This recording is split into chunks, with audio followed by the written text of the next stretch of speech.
A carta aos Hebreus é uma carta de incentivo, de apelo para a perseverança diante das severas perseguições que os cristãos têm enfrentado no mundo desde há muito, muito tempo. E nada melhor do que olhar para trás para tentar entender o que a gente está vivendo no presente e para buscar forças e confiança para encarar um futuro. Nós, cristãos, somos o povo que tem uma história. Nós pisamos no chão da história. A nossa fé é uma fé histórica. Nós não surgimos de experiências excepcionais, vividas por uns e outros, sem qualquer tipo de lastro. Não. Nós temos história. Nós temos um passado, nós vivemos um presente e nós ansiamos por um futuro. Nós temos falado de fé ao trabalharmos juntos a carta aos Hebreus. E no capítulo 11 nós temos podido, olhe para mim, tirar fotos aqui de homens e de mulheres que ousaram confiar. Em épocas distintas da nossa, obviamente, mas que a palavra de Deus esteve com eles a ponto deles terem conseguido perseverar. O capítulo 10 de Hebreus termina com um incentivo. A partir do verso 32 do capítulo 10, o autor diz: lembrem-se dos dias passados, quando depois que vocês foram iluminados, vocês sustentaram grande luta e sofrimentos. O autor vai dizer mais: em certos momentos vocês foram transformados em espetáculo, tanto para serem insultados quanto para serem maltratados. Em outros vocês se tornaram coparticipantes com aqueles que foram tratados assim. Porque vocês não apenas se compadeceram dos encarcerados, mas também aceitaram com alegria a expoliação dos seus bens. E o autor diz mais: porque sabiam que tinham um patrimônio superior e durável. Esse é o nosso lastro na história. Eu fico muito chateado quando eu vejo alguns cristãos falando de personagens bíblicos como um modelo de superação. Eu acho isso uma balela. Porque não foi superação. Superação é quando você está numa condição autoimposta e aí você tenta encontrar o seu caminho na vida. Os personagens bíblicos não superaram nada. Eles, a despeito do contexto que viviam, tinham uma fé que lhes apontava para algo além. Isso não é superação, Mariana. Isso é esperança.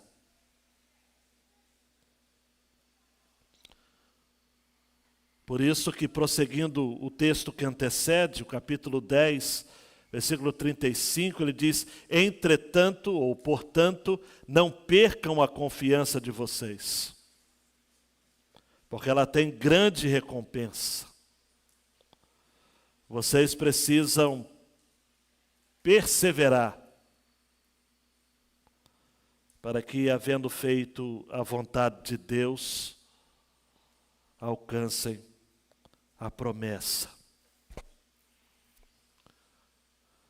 Na primeira mensagem nós tiramos fotos de Abel, de Enoque e de Noé. Na segunda mensagem tiramos foto de Abraão, de Sara, de Isaque, de Jacó e de José. Nesta noite nós vamos tirar uma foto, um pôster bem bonito, significativo, de Moisés. A história de Moisés virou filme. Tem um filme antigo, clássico, chamado Os 10 Mandamentos. A Disney fez uma papagaiada com o filme O Príncipe do Egito. Virou novela também, com mais outra papagaiada. Não se tem como colocar nas telas, embora o clássico primeiro, não é porque eu seja extremamente conservador, mas o clássico primeiro ainda recuperou um pouco desse senso de visão que este cidadão tinha em relação ao seu propósito de vida, ao significado da sua vida. Moisés nasceu num tempo em que o seu povo era cativo, escravizado no Egito. Só que mais tarde eu vou estar dando esse destaque, Darcy. Quando Moisés nasceu, o pai e a mãe, Arão e Joquebede, viram que aquele menino era um menino especial. A versão no hebraico diz que ele era formoso, bonito, tob. No grego vai dizer de que também, Atos, Lucas vai registrar isso, e também o próprio autor aqui de Hebreus. Mas esse bonito é muito mais do que uma criança formosa. A priori, todo pai e toda mãe acha o seu menino bonito. Até o Juninho, quando nasceu, o Lino, eles eram considerados bonitos pelos seus pais. Mas a ideia aqui é de que, de alguma forma sobrenatural, olhe para mim, sobrenatural, os pais de Moisés viram que aquele menino iria fazer diferença. Poderoso em obras e palavras, Lucas vai estar registrando o discurso de Estevão. Moisés se destacou por circunstâncias do seu nascimento, que daqui a pouco a gente vai entrar em detalhes. Ele foi criado para ser um futuro faraó. Encontraria uma pirâmide e uma estátua em homenagem a Moisés. Porque ele era extraordinário. Mas, contudo, porém, entretanto, todavia, aconteceu algo na sua história, na sua vida, em que ele abre mão de toda essa glória para cumprir o plano de Deus para a sua vida. Isso é fé. Fé é você desconsiderar aquilo que dizem a seu respeito para fazer valer aquilo que Deus diz a seu respeito. Fé é você remar contra a maré, é ir contra todas as evidências.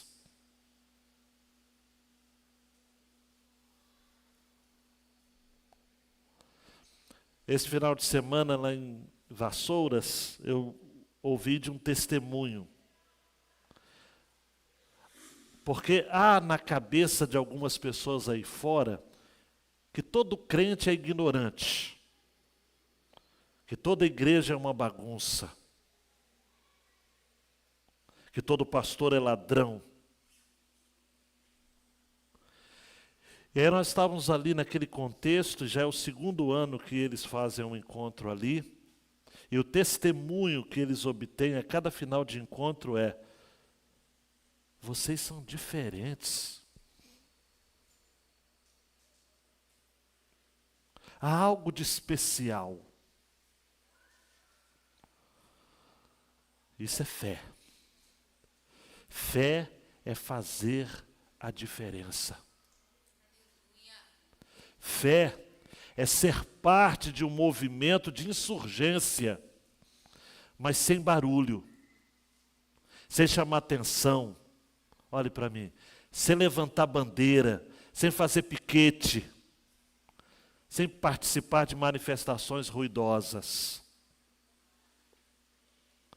É a revolução da semente de mostarda, pequeno no início, mas que ao crescer se torna a maior de todas as hortaliças.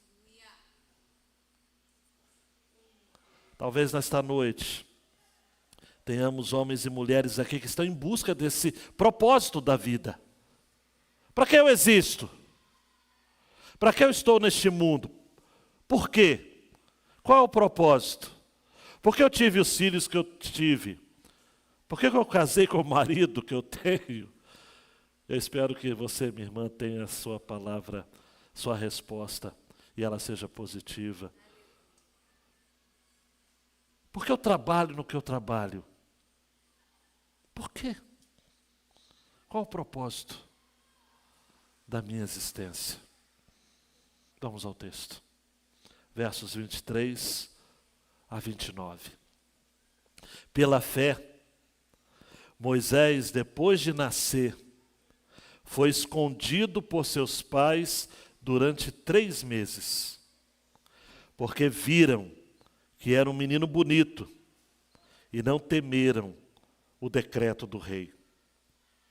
Pela fé, Moisés, sendo homem feito, recusou ser chamado filho da filha de Faraó, preferindo ser maltratado junto com o povo de Deus, a usufruir prazeres transitórios do pecado. Olha só, gente. Ele entendeu que ser desprezado por causa de Cristo era uma riqueza maior do que os tesouros do Egito, porque contemplava a recompensa. Pela fé, Moisés abandonou o Egito, não ficando amedrontado com a ira do rei, pois permaneceu firme, como quem vê aquele que é invisível. Pela fé, celebrou a Páscoa e o derramamento do sangue, para que o exterminador não tocasse nos primogênitos dos israelitas. Pela fé, os israelitas atravessaram o Mar Vermelho, como por terra seca. Quando os egípcios tentaram fazer o mesmo, foram engolidos pelo mar. Deus, mais uma vez, derrama sobre nós da tua graça, do teu favor. E traga o teu povo em reverência e atenção à tua palavra, no nome de Jesus. Amém e amém. Iago, nós temos trabalhado com que conceito de fé? Fé é a resposta em forma de coração inclinado a um Deus que incessantemente nos busca para termos experiências com Ele. Mas eu preciso que você olhe para mim para entender que ter experiências com Ele não é receber coisas dele necessariamente. Até mesmo porque, nesse famoso discurso sobre homens e mulheres do Antigo Testamento, tanto no começo quanto no fim, o leitor é alertado para o aspecto específico da fé no Antigo Testamento. A certeza de receber o que Deus prometeu, mas ainda não deu. Você quer ver? Só para você ver no texto aqui, um exercício rápido. O texto começa dizendo o quê? Ora, a fé é a certeza de coisas que se esperam e a convicção de fatos que não se veem. Estão comigo? Coisas que se esperam. O cristão é um ser que espera.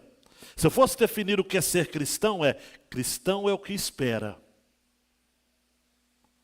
A gente não vê nada, a gente não usufruiu de nada ainda. Nós não pisamos na terra. As coisas não melhoraram para nós, meu queridão, minha queridona. Quem disse que vai melhorar? Mas a gente espera. Porque Deus prometeu. E a gente tem convicção, e convicção no grego aqui, eu já ensinei isso para vocês, é persuasão íntima. A gente tem algo de dentro de nós, aquela coisa de, poxa vida, dentro de mim tem alguma coisa dizendo de que a coisa vai acontecer. Fatos que a gente não vê. Assim começa. Como é que termina Hebreus, capítulo 11, 39 e 40? Todos estes, quando a gente terminar todos os retratos, Danilo, todos estes, mesmo tendo obtido bom testemunho por meio da fé, não o obtiveram. Você está comigo? Não obtiveram a concretização da promessa. Não obtiveram. Abraão recebeu a promessa de que seria abençoador de várias nações, teria uma terra, uma descendência e um nome, e a única terra que ele comprou foi aonde ele sepultou sua esposa. E que mais tarde foi sepultado, e também alguns dos seus familiares. Isso é interessante para a gente parar e pensar, amados, de que o escritor bíblico está consciente, e nós também precisamos estar, de que a vida de fé, ou na fé, ou da fé, não é fácil. Nunca foi fácil. Mas nessa galeria da fé, preste atenção, o autor nos traz as proezas de homens e mulheres da fé no passado, em retratos de pessoas que foram piedosas e que, a despeito das suas realizações, não herdaram plenamente as promessas. Viveram antes dos tempos de Cristo.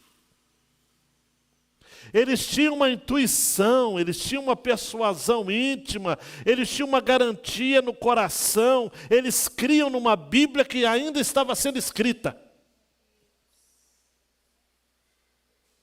Eles criam que aquilo que eles estavam vivendo não fazia nenhum sentido naquele momento, mas um dia faria sentido.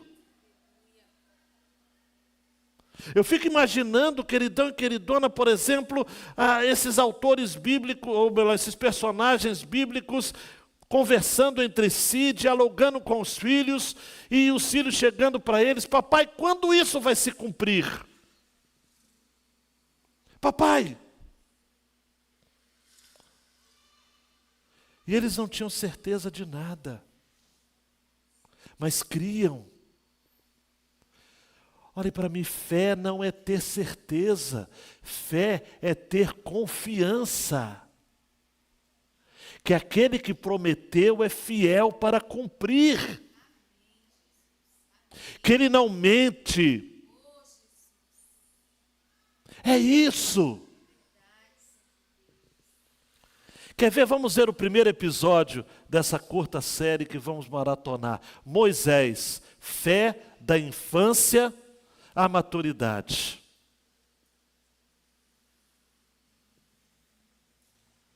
A fé acompanhou a vida de Moisés desde o seu nascimento. Eu vou dizer rapidamente aqui em Êxodo 2:2, Joquebede, a mãe de Moisés, fica grávida, dá à luz um filho, vê que o menino era bonito, esconde-o por 3 meses, porque havia um imperativo, havia uma ordem, um decreto de Faraó, que todos os meninos recém-nascidos deveriam ser mortos. Daí então, se manter um menino recém-nascido durante 3 meses deve ter exigido de Arão, de Joquebede. Amados e amadas, você imagina uma turminha que a gente tem aqui, escondendo por 3 meses, sem fazer barulho, sem chamar a atenção de ninguém? Amados e amadas, alguns pais aqui estão dizendo, meu Deus, é milagre. E o texto diz, pela fé Moisés, depois de nascer, foi escondido por seus pais durante 3 meses, porque viram que era um menino bonito, especial, e não temeram o decreto do rei. Ainda na infância, amados e amadas, olhe para mim, Moisés já vivia num ambiente de fé. Calvino vai dizer isso acerca de Timóteo, mas eu vou usar as palavras dele para me referir a Moisés. Junto com o leite materno, Moisés sorveu fé e piedade.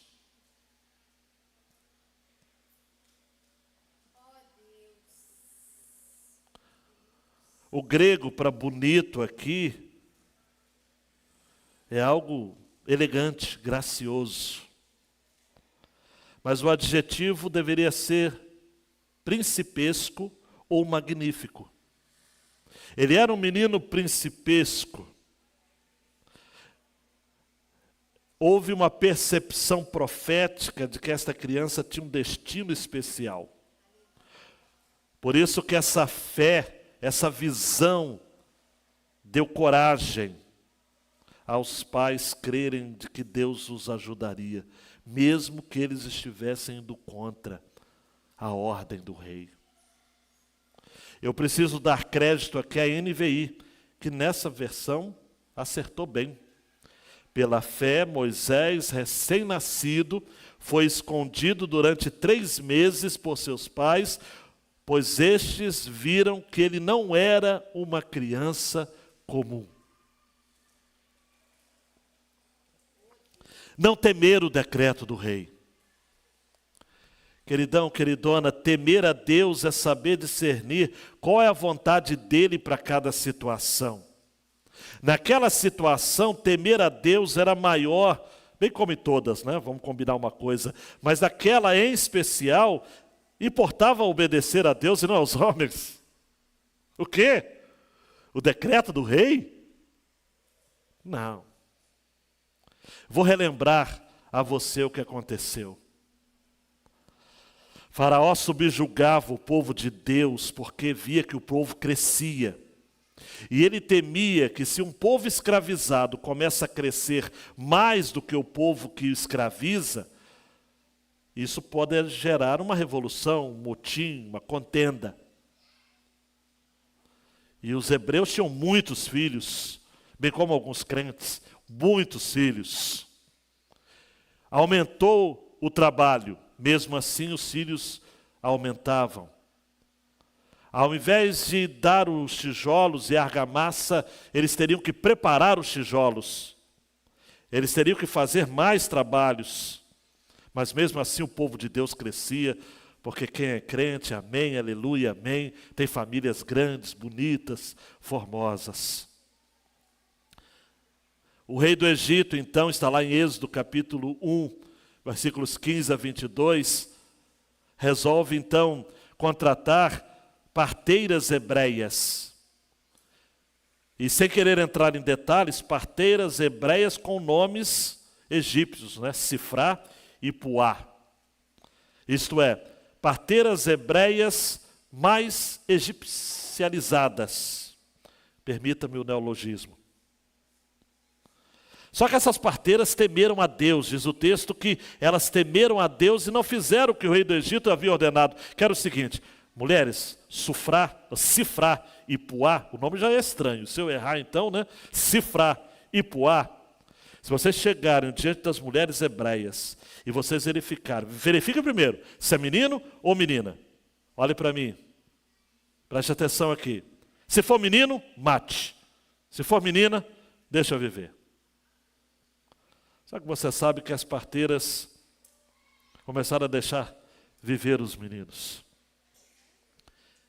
Inventaram uma história para Faraó, dizendo que as mulheres hebreias não são como os egípcios, elas são vigorosas. A parteira chegou, o neném já está no colo. Elas são rápidas.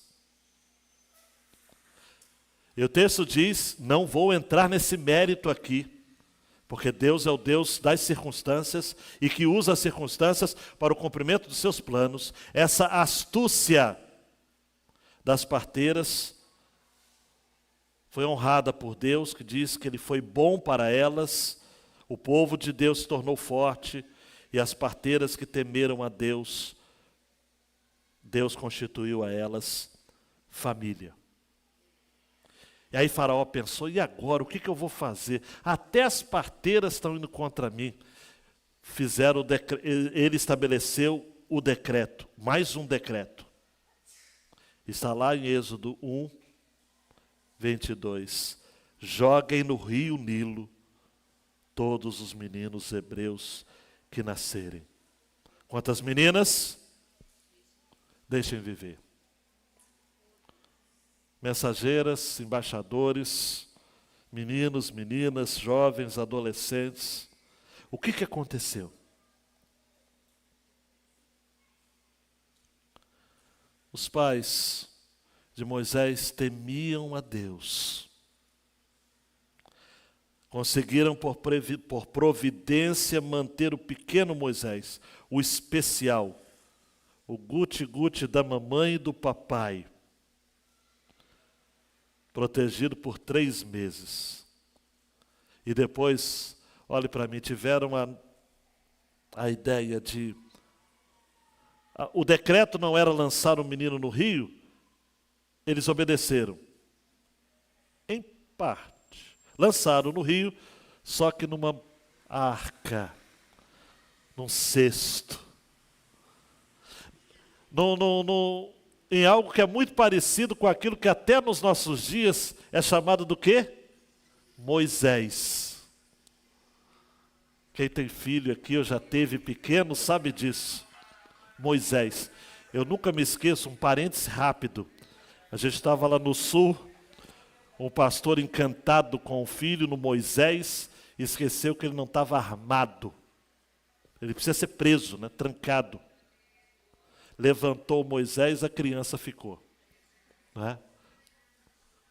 Mas esse Moisés não deu chabu, não deu erro. Não bugou. A providência de Deus levou o cestinho, rio abaixo, até chegar no lugar onde a filha de Faraó estava tomando banho, junto com as suas servas. E como boa egípcia que era, ela era politeísta. Preciso explicar o que é politeísta? Acreditava em vários deuses. E acreditava que o Nilo era um deus. E ela disse o seguinte, olha o que o Deus Nilo está trazendo para mim. Uma criança. Providência de Deus. Moisés, quando eu fico imaginando essa cena, não está na Bíblia não, mas é bonito imaginar. O cesto foi chegando, as servas trazendo para a princesa. Quando a princesa tira a mantinha assim do cesto do Moisés, Moisés dá um sorriso. Ele era especial. A princesa olha de um lado e do outro e não se apercebe, porque por providência de Deus, Miriam, lembra da história? A irmãzinha mais velha de Moisés ficou acompanhando ao longo da margem do rio, atenta para ver o que iria acontecer com o seu irmãozinho. A princesa olha para aquela criança, a identifica, dá um nome para ela.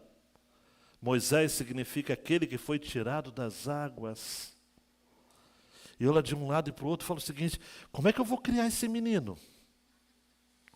Como é que eu vou dar mamar para esse menino? E aí Miriam aproveita imponentemente, se apresenta dizendo o seguinte, não está na Bíblia, mas conta com o meu crédito. Eu conheço alguém que vai cuidar desse menino como se fosse a mãe dele. E por providência de Deus, Miriam pega o cestinho, pega aquele menino e leva a mamãe. Deus trouxe de volta. Tem coisas na sua vida, meu queridão e minha queridona, que Deus vai trazer de volta. Deus vai trazer de volta. Você entregou para o Nilo, mas o Nilo não é um Deus. O Nilo é uma criação do Deus Todo-Poderoso. Aquilo que é dado para o Nilo, eu não sei, a história não nos diz quantos meninos morreram no rio Nilo. Vários, com certeza. Há quem diga que era um rio também que havia crocodilos em determinadas partes do rio. Não sei. Mas havia perigos, o cestinho poderia virar. Um menino de 3 meses, Tiago, poderia virar-se de um lado, virar-se do outro, facilmente tombaria. Mas não tombou, não caiu, não aconteceu nada, porque Deus, quando coloca a mão em um projeto de vida chamado ser humano, Ele leva esse ser humano a viver o seu plano, não importa o que acontecer. Você pode nascer na comunidade, você pode nascer feio, você pode nascer pobre, você pode ter dificuldades diversas, você pode ter um pai e uma mãe estranha, mas quando Deus coloca a mão, não acontece nada. Nada para atrasar. Nada para confundir, nada para impedir o plano que Deus tem para a sua vida. Você crê nisso? Diga amém. Uau, essa é a história. Moisés é incrível. A sua fé era da infância à maturidade, porque diz o versículo 24 o seguinte: pela fé Moisés, sendo homem feito, aí a gente já está pensando no Moisés já graúdo, recusou ser chamado filho da filha de Faraó, porque ele preferiu ser maltratado junto com o povo de Deus, a usufruir prazeres transitórios do pecado. Ele entendeu que ser desprezado por causa de Cristo. Eu olho para esse texto, Roberta, e eu fico pensando, por causa de Cristo. Mas ele ainda não havia recebido nenhum tipo, ele nem conhecia Cristo. Nós estamos falando de uma história antes, amados, do advento, da vinda do próprio Senhor Jesus Cristo. Mas havia algo em Moisés que dizia o seguinte: olha, o Cristo virá, o Messias virá. Eu posso estar fazendo parte dessa história, eu posso ser o libertador do povo de Deus nesse período, mas eu sou um libertador que aponta para um libertador maior. Eu sou um libertador com L minúsculo. Eu estou representando aqui um libertador com L maiúsculo. Queridão, queridona, ele recusou ser chamado filho da filha de Faraó, porque ele admitiu que por mais que ele havia sido, depois de ser criado pela sua mãe até uma certa idade, ele foi para o palácio, ele foi instruído no palácio. Eu acredito, amados e amadas, vocês vão entender isso daqui muito bem. Martin Luther King era alguém que se notabilizou por nunca se esquecer de onde ele veio. Todos os movimentos que Martin Luther King enfrentou na vida, sua liderança nos anos 60 nos Estados Unidos, o seu famoso discurso em Washington, tem um sonho de que meus 4 filhos viverão um dia em uma nação onde não serão julgados pela cor de sua pele, mas pelo teor de seu caráter. Tem um sonho hoje. Eu tenho um sonho de que um dia, no estado do Alabama, com seus racistas cruéis, com seu governador que tem os lábios pingando palavras de rejeição e anulação, um dia lá, meninos negros e meninas negras poderão dar as mãos a meninos brancos e meninas brancas como irmãs e irmãos. Eu creio, queridão e queridona, de que os homens que Deus tem usado ao longo da história para fazer grandes transformações são aqueles que não se esquecem de onde vieram. Ele recusou ser chamado filho da filha de Faraó, porque chegou um determinado momento da vida, Fabiano, que ele disse o seguinte: eu sou hebreu. É o mesmo que vai acontecer com José. Quando ele chega para os seus irmãos e diz o seguinte: eu sou José. Eu estou governador do Egito, mas eu sou José. Eu estou na corte egípcia, o caso de Moisés. Eu estou numa posição de quem sabe pleitear. E eu brinquei sobre o filme O Príncipe do Egito, que coloca a animosidade dele com Ramsés, se é que foi Ramsés mesmo o nome, mas é apenas para mostrar que eles foram criados juntos e quem sabe pleitearam ou tinham o mesmo sonho, o mesmo projeto de se tornarem faraó um dia. Mas nada disso fez a cabeça de Moisés. Por quê? Porque ele sabia quem ele era. E sobretudo, Isaac, ele sabia quem ele não era. Ele recusou ser chamado filho da filha de Faraó. Ele preferiu ser maltratado com seu povo. Ele preferiu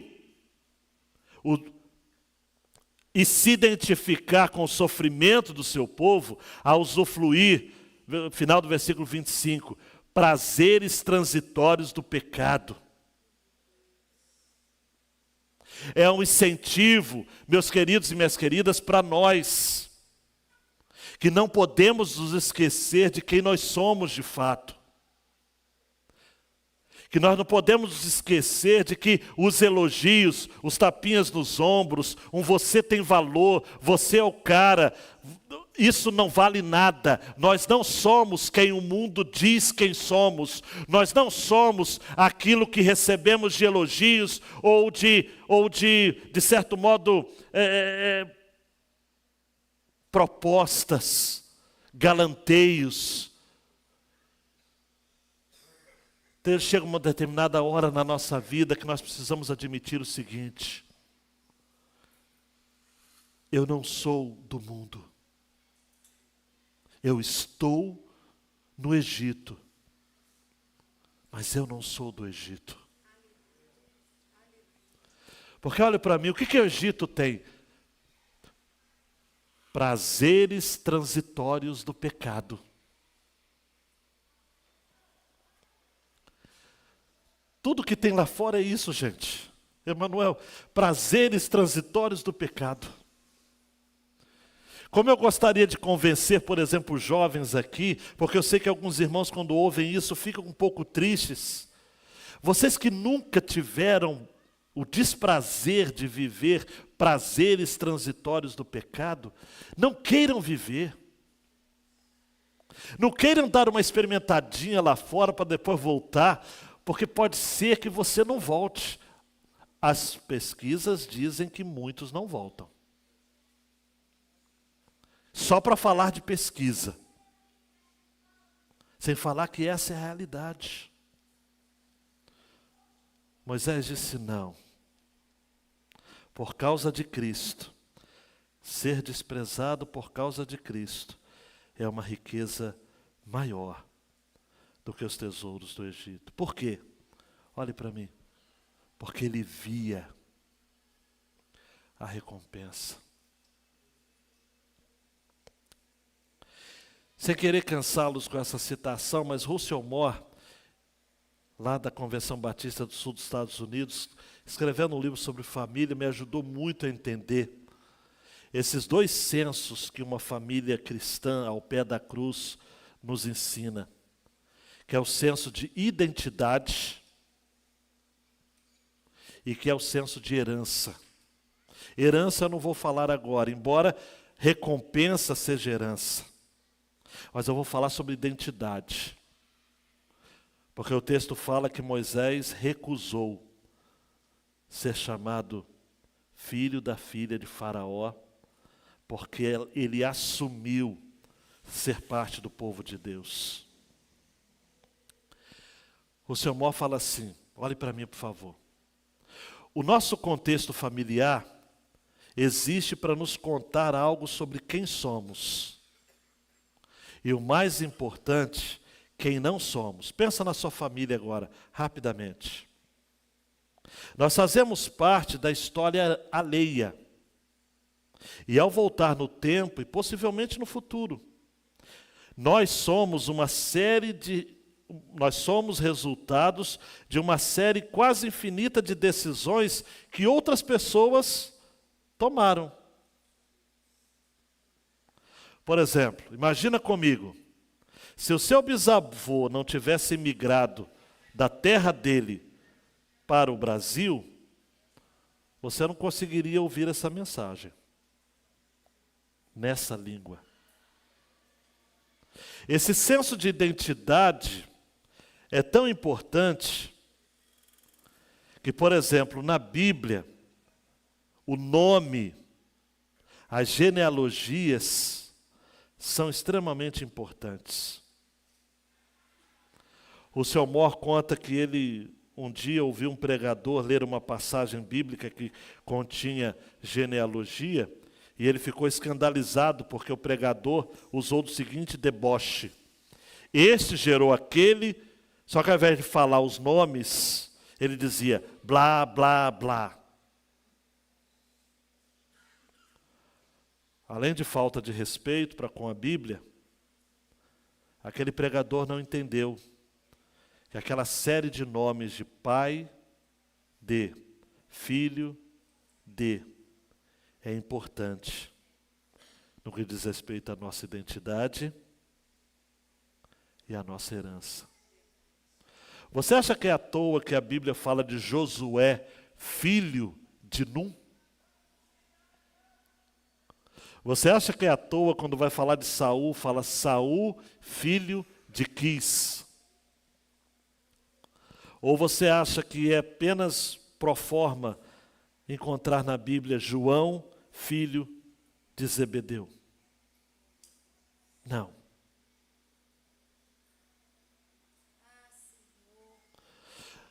Talvez você esteja enganado ou se enganando, pensando que essa escolha de Moisés foi uma escolha apenas entre sua mãe e a filha de Faraó.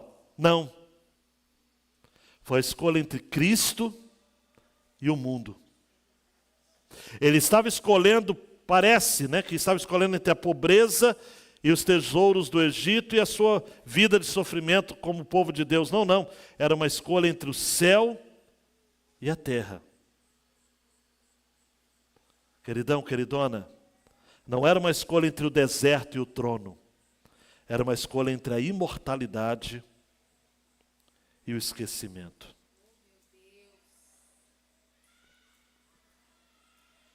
Moisés optou de viver aquilo que Jesus sugeriu em Mateus 6,19.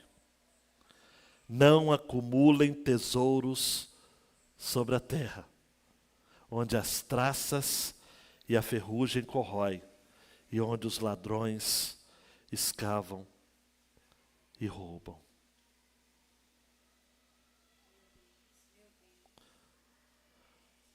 Dando um clique, meu queridão. Pela fé, Moisés abandonou o Egito. Ele tomou uma decisão. Se não houvesse esse versículo, para terminar essa porção, essa série, nós poderíamos pensar erroneamente que Moisés apenas tomou uma decisão. Mas ele não apenas tomou uma decisão. Ele tomou uma atitude. Ele abandonou o Egito. Não ficando amedrontado com a ira do rei, pois permaneceu firme, como quem vê aquele que é invisível. Se isso não fosse bastante, pela fé, ele celebrou a Páscoa. E você sabe aquele texto de Êxodo. E o derramamento do sangue. Ele fez algo, amados, além, muito mais além do que esperar as coisas se assentarem. Ele tomou atitude, pela fé.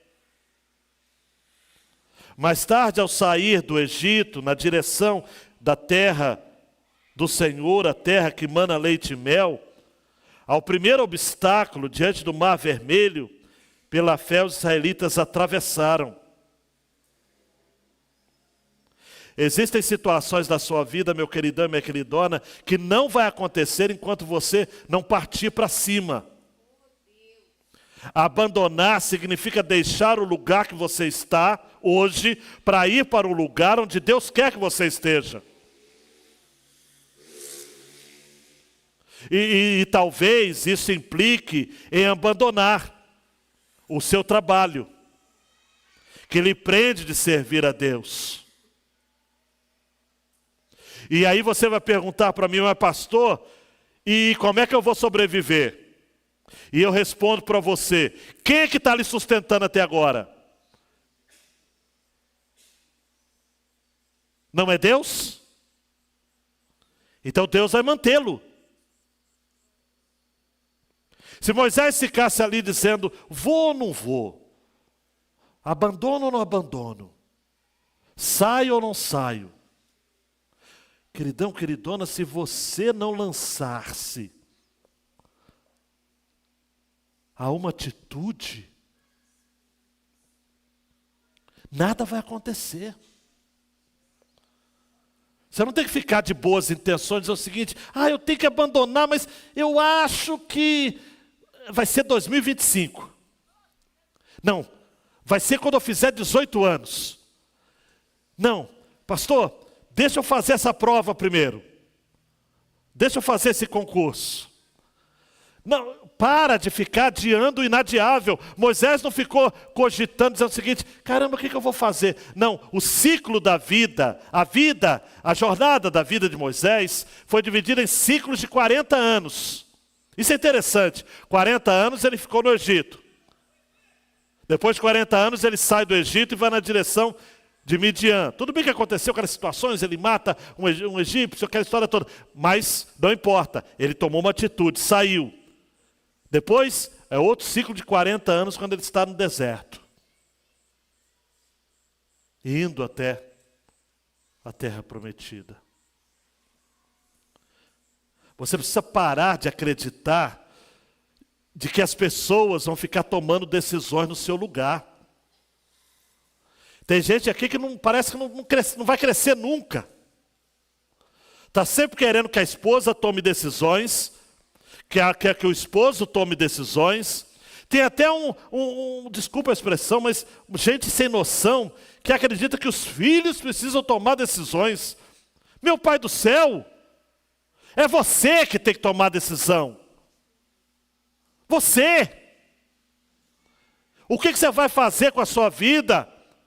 Que tipo de escrita você vai fazer com a sua vida? Moisés, pela fé, abandonou o Egito, não ficando amedrontado com a ira do rei, permaneceu firme como quem vê aquele que é invisível. Ele diz o seguinte, é por aí, eu vou. E o Mar Vermelho se levanta, e eu vou passar. Aí os egípcios queriam pegar carona, e diz o texto, quando os egípcios tentaram fazer o mesmo, foram engolidos pelo mar. Queridão, eu sei que tem muita coisa envolvida nessa minha fala, mas eu preciso falar com você. A verdadeira fé depende daquilo que Deus diz e não daquilo que vemos. muito menos daquilo que sentimos. Fé não é crer apesar das evidências. Isso é superstição. Fé é obedecer apesar das consequências.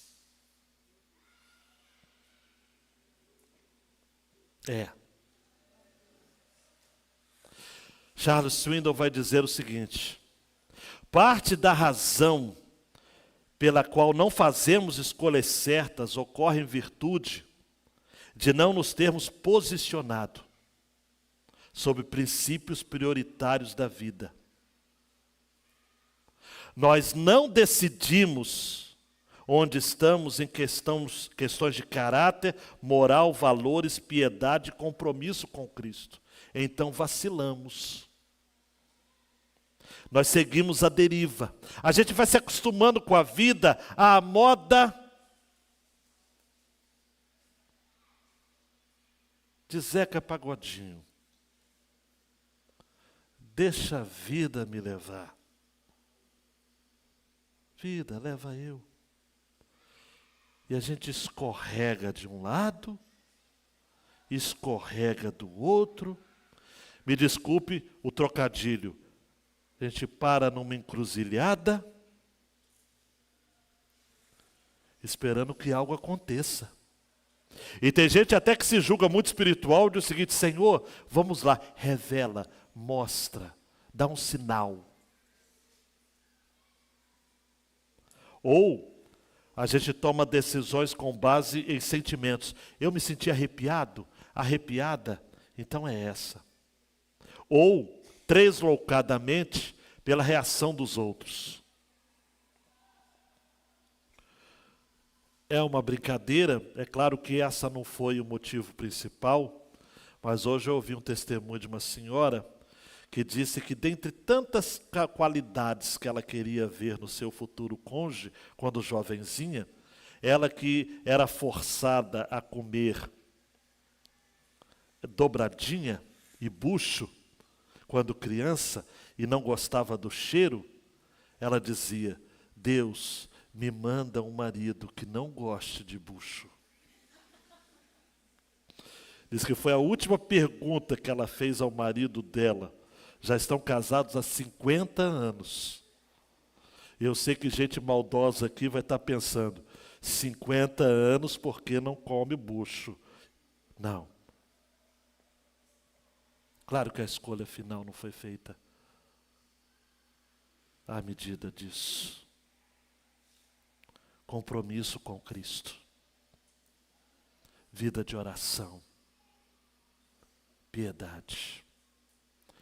Iago, para terminar e ir para casa, nós não ignoramos o fato de que ter a mente cativa por Cristo nem sempre nos traz uma vida segura. Mas preste atenção, ter fé é vencer o medo de arriscar. Porque fé e coragem andam juntos. Tem hora que a gente precisa arriscar. Deus, vai ser esse curso. Deus vai ser esse camarada. Ele tem umas requisiras, mas ele é teu servo. Ele ama o Senhor.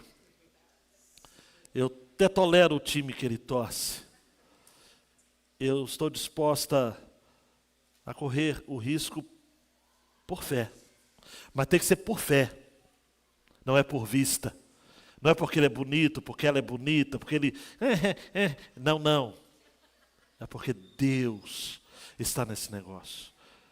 Não, eu só vou casar quando eu construir a minha casa, quando eu for independente, marido nenhum vai mandar em mim, e essa coisa toda desse feminismo besta.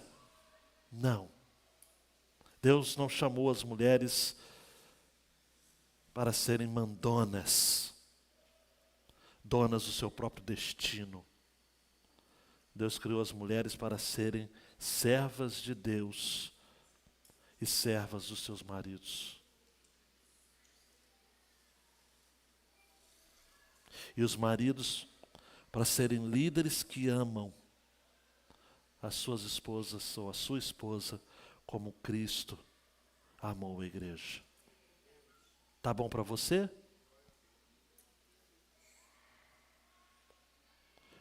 Isso vale, eu estou falando em casamento aqui porque Deus mandou falar para você. Mas eu poderia falar de outras áreas também. Quanto ao trabalho, o estudo, a sua formação. Tem coisa que a gente precisa confiar. Quer ver? Eu vou até abençoar você com alguns textos para você sair daqui tinindo. Salmo 56, 4. Neste Deus eu ponho a minha confiança e nada temerei. Salmo 118, 6. O Senhor está comigo, não temerei. Isaías 41, 10. Não tema porque eu estou com você. Não fique com medo porque eu sou seu Deus. Eu lhe dou forças, sim eu o ajudo. Sim eu o seguro com a mão direita da minha justiça. E a outra, Iago? Chega um momento em que a gente tem que decidir. Riquezas no mundo ou recompensa no céu. Não é garantia de conseguirmos as duas coisas. Ah, pastor, eu vou ser pobre a vida toda? Tem gente que fala assim, eu queria ser pobre um dia, porque ser pobre todo dia é tão chato. Eu não estou falando de pobreza, nem de riqueza. Eu estou falando de onde você coloca o seu coração. Porque Jesus falou, está lá na Bíblia, você sabe? Onde estiver o seu tesouro...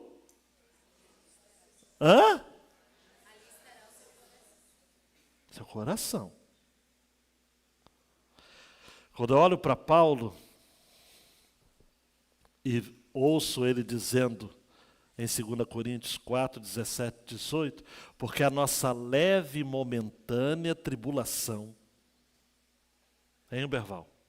Produz para nós um eterno peso de glória, acima de toda comparação, na medida que não olhamos para as coisas que se veem, mas para as que não se veem. O texto fala que Moisés viveu isso. Versículo 27, ele permaneceu firme como quem vê aquele que é invisível.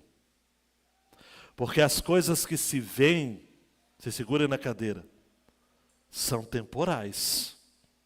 Mas as que não se veem, são eternas. Olhe para mim aqui de novo. No cristianismo puro e simples, C.S. Lewis fala uma coisa interessante. Preste muita atenção. Não se esqueça de uma coisa. É natural que uma criança de colo, a princípio, beba o leite do seio materno, sem saber que quem lhe dá o leite é sua mãe. A princípio. É igualmente natural que vejamos o homem que nos ajuda sem perceber o Cristo por trás dele. E tem muita gente que é ajudado pelas pessoas, e é muito comum a gente se esquecer de que é Cristo que está agindo por trás dele. Aí C.S. Lewis fala assim, Erivelto, porém, não devemos permanecer bebês para sempre. Nós temos de crescer e reconhecer o verdadeiro doador. Seria loucura não fazer isso. Pois nesse caso, tudo que nos restaria seria confiar apenas em seres humanos como nós. O que nos levaria à decepção. E tem muita gente que nos decepciona, né? Porque os melhores entre eles cometem erros. E todos estão fadados à morte. E ele diz mais. Gabriel, devemos ser gratos a todas as pessoas que nos ajudaram. Devemos honrá-las e amá-las. Mas atenção, gente, a campanha política terminou, mas daqui a 2 anos tem mais. Nunca Nunca deposite toda a sua fé num ser humano, mesmo que seja a melhor e a mais sábia pessoa do mundo. E aí C.S. Lewis vai usar uma comparação, Pedro. Existe uma porção de coisas interessantes que você pode fazer com areia, mas não vá construir uma casa sobre ela.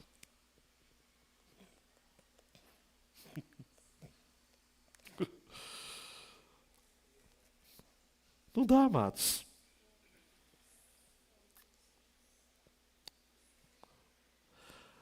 O Salmo 84:10 diz: pois um dia nos teus átrios vale mais que 1000. Eu prefiro estar à porta da casa do meu Deus do que a permanecer nas tendas da perversidade.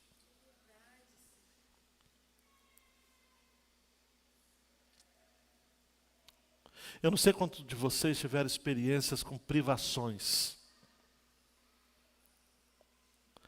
Eu tenho flashes na minha memória de privações.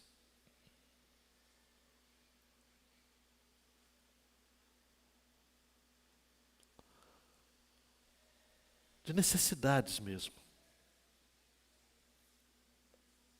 Mas esses flashes estão sempre acompanhados com a lembrança da minha mãe, sempre mãe, né? Orando e acreditando de que alguma coisa iria acontecer. Eu já fui 2 vezes, esse ano eu vou voltar a pregar na igreja que eu fui batizado há 41 anos atrás. A igreja se desenvolveu, está tudo diferente, mas a casa que nós morávamos ainda está lá. Não era casa pastoral à época, uma casa já está com outros donos. Mas todas as vezes que eu olho para aquela casa, eu lembro de milagres.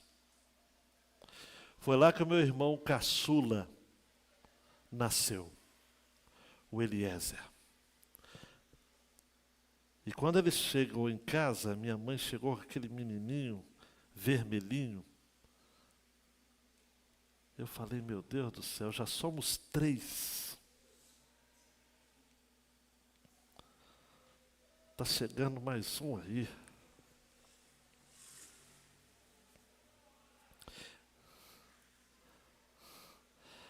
Mas nunca faltou. Apertou. Essa história de que onde come 2, come 3, não é bem assim não. Até come, mas não é. Até comer come, mas a coisa fica mais apertada, né? George Miller foi um inglês que recebeu a visão de adotar crianças e colocar em vários orfanatos. E Carol, Deus deu a visão para ele de que ele nunca iria pedir dinheiro.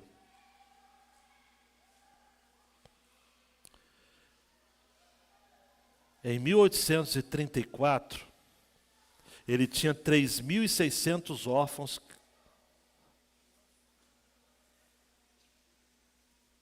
em toda a Inglaterra. Havia acomodações para 3.600 órfãos.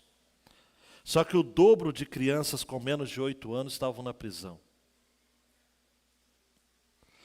Ao longo do seu ministério, George Miller construiu 5 orfanatos e cuidou de 10.024 órfãos.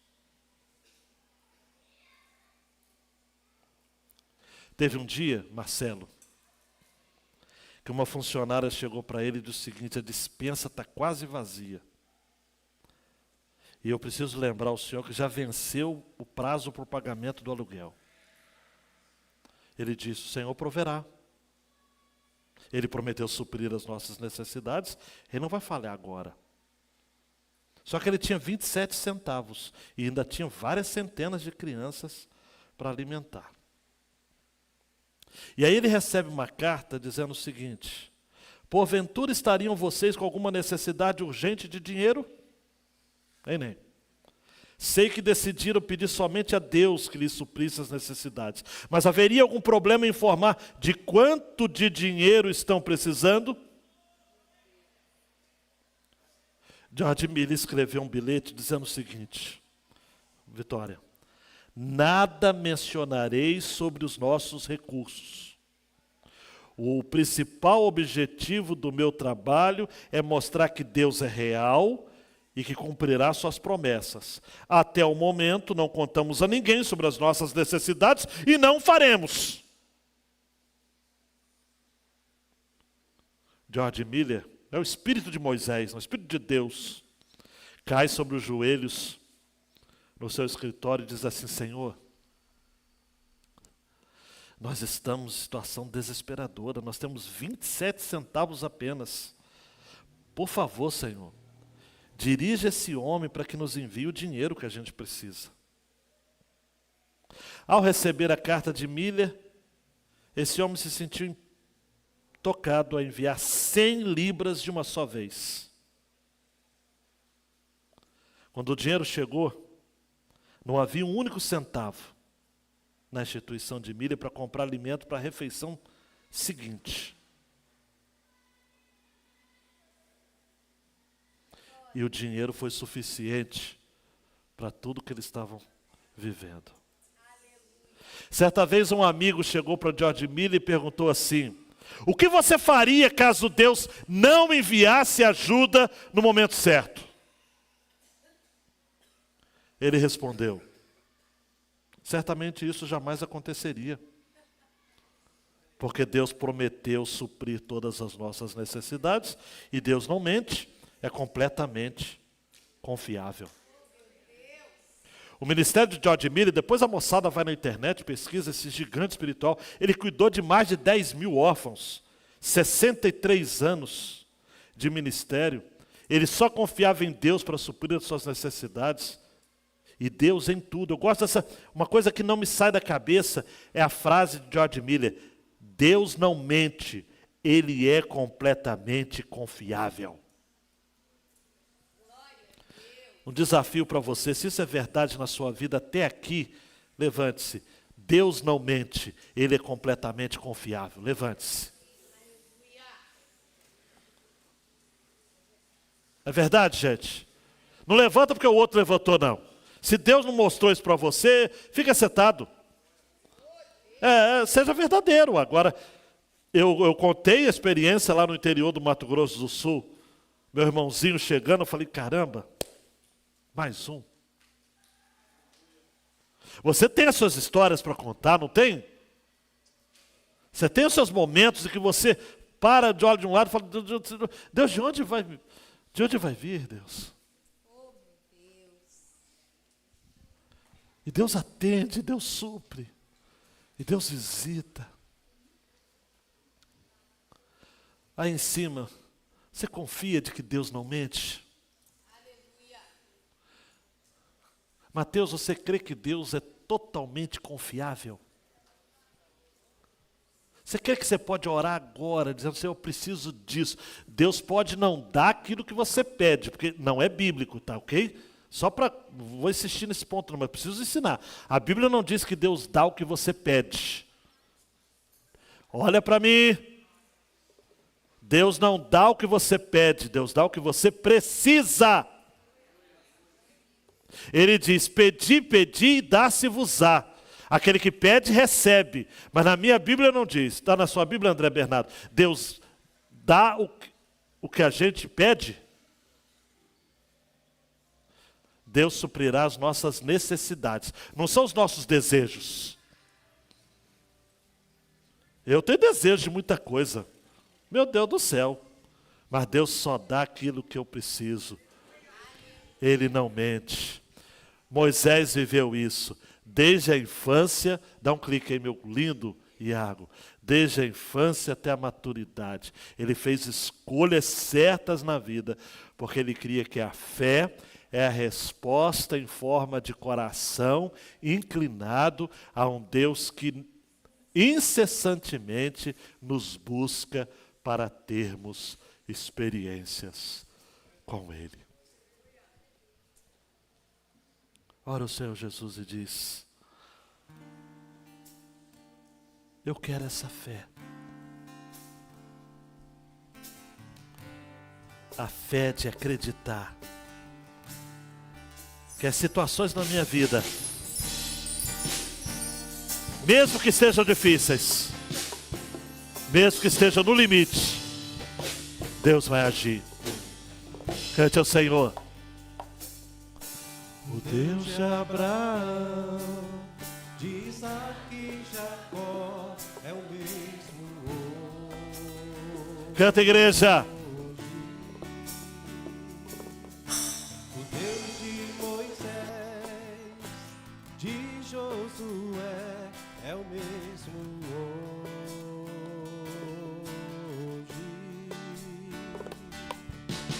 Ele levanta os mortos, sara e cura os feridos. Deus que desde a eternidade está no controle.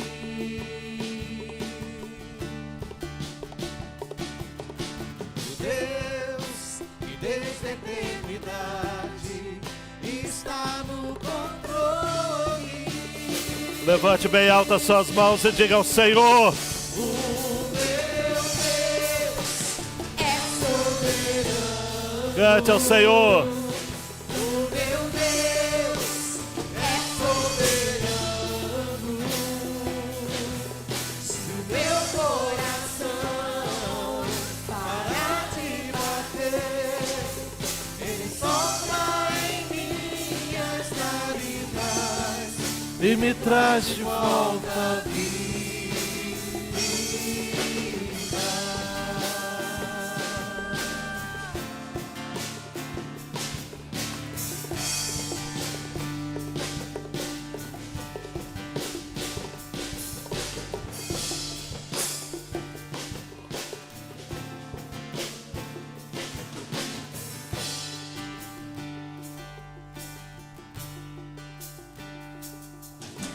O Deus de Abraão, de Isaac e Jacó, é o mesmo hoje. Lembre-se dos dias passados. O Deus de Moisés, de Josué, Daquilo que Deus já fez e ainda está fazendo e ainda fará os mortos, na sua vida. sara e cura os feridos. Deus, E desde a eternidade está no controle.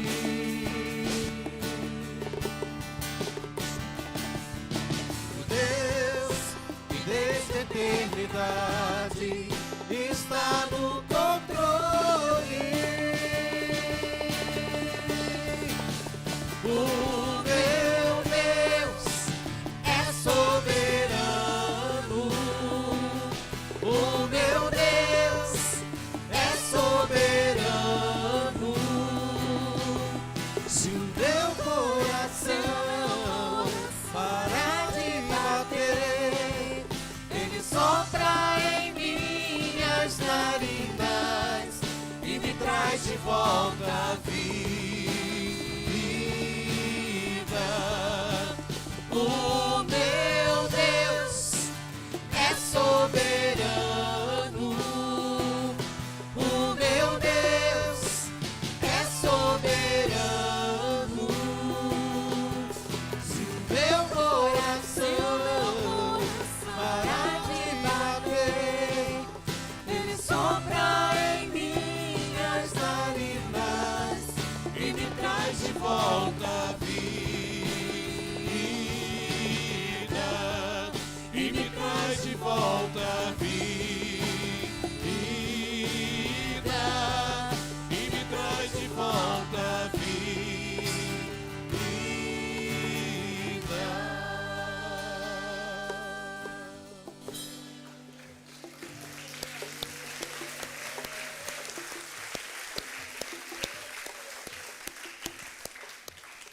Obrigado por Moisés, que não teve o seu nome esculpido numa pedra em hieroglifo no Egito, mas que teve a sua história eternizada nas páginas da Bíblia Sagrada, por um homem que pela fé, da infância até a maturidade, teve experiências reais com Deus. A partir do momento que ele escolheu o que tinha que escolher, abandonou o que ele tinha que abandonar e tomou a atitude que deveria ser tomada. Dá condições do teu povo que ouviu essa palavra a acolher no coração e, uma vez acolhida a palavra, saiam daqui com decisões tomadas.